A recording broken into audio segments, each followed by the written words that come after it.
Hey everybody, it's Brian here. It's like 3 days before Christmas, and I'm out running around doing some Christmas things, and I'm having all these thoughts popping into my head. And even though I don't really like to record in the car, I'll be honest, I don't really like watching videos of people talking in the cars, but I wanted to stop and put these thoughts down before I forget them, because it's kind of important.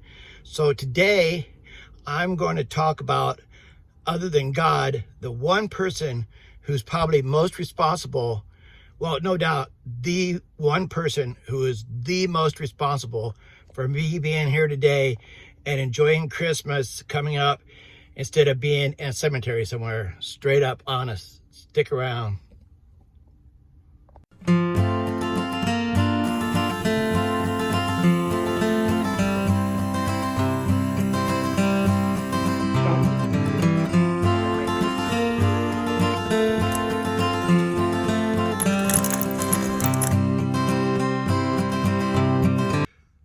Okay, everyone.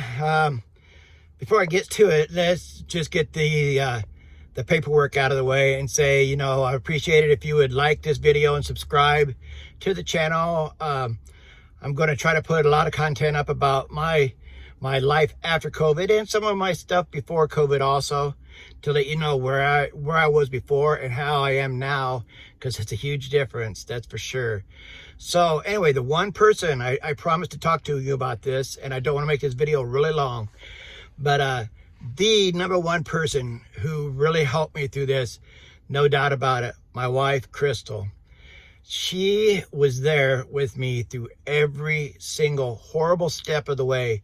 6 long, grueling months. She was there. Not only there, but she was working. She would go in early to get her hours in. She is a safety director, and so she's earned salary, so she has a little bit of leeway as far as hours, but she's really, really anal, I guess is a good word about it, about her hours. She doesn't want to gyp the people she worked for. So she tries to she's supposed to get paid for 40 hours. She tries to make sure she at least gets that 40 hours.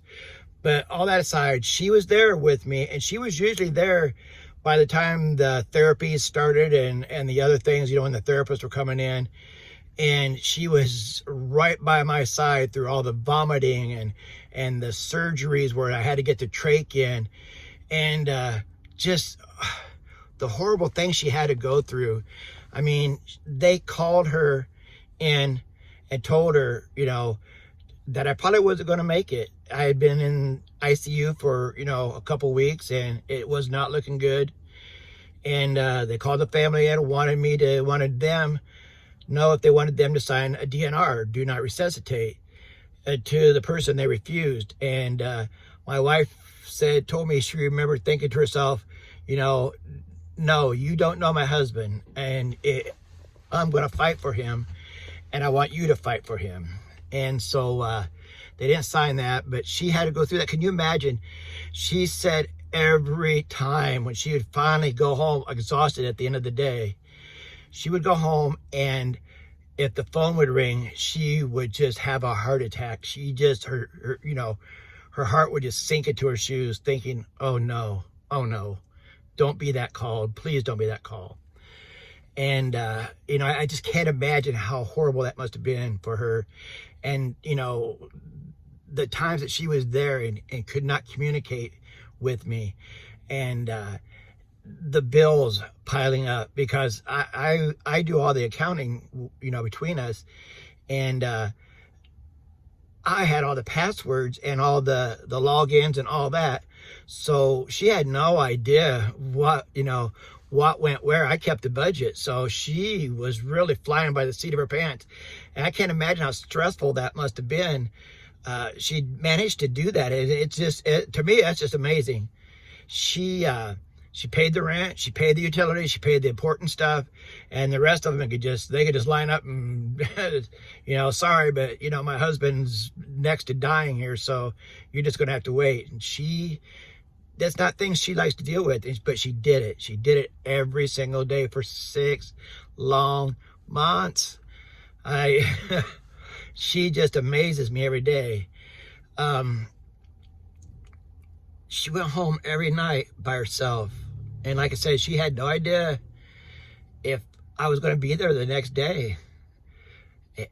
She wouldn't sleep in her bed. She would not sleep in our bed. She slept on the couch because that was our bed. She didn't want to sleep in it. I wasn't there. So she slept on the couch.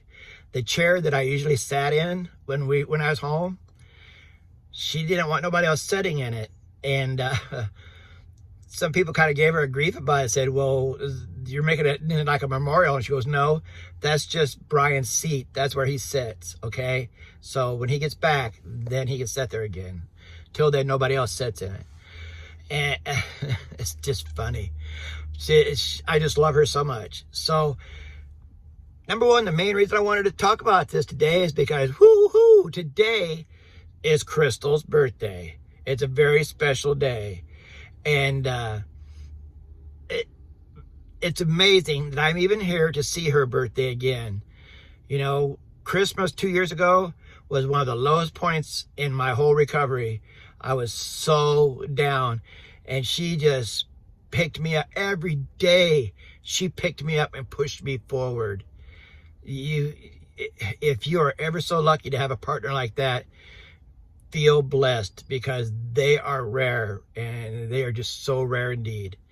So I'm going to do something a little different. I'm just going to flash up some pictures of my sweetheart and just to honor her on her birthday and for all the things that she did, that I can still be here today making these crazy videos and talking to you about my journey and my life after COVID. So enjoy the next few minutes. Thanks.